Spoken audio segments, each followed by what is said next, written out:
நாம் தினமும் வீட்டில் எத்தனை விளக்குகள் ஏற்றி வழிபட வேண்டும்? கண்டிப்பாக 2 விளக்கு ஏற்ற வேண்டும். அதுவும் ரெட்டைத்திரி போட்டு தான் ஏற்றணும்.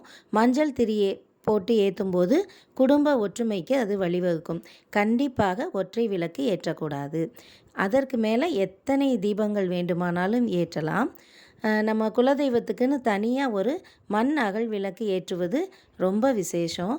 நிறைய விளக்கு ஏற்றலாம்.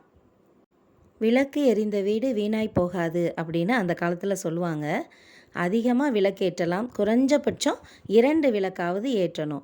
மாலை நேரத்தில் நம்ம ஏற்ற விளக்கின் ஒளி நம் வீடு முழுவதும் பரவும்.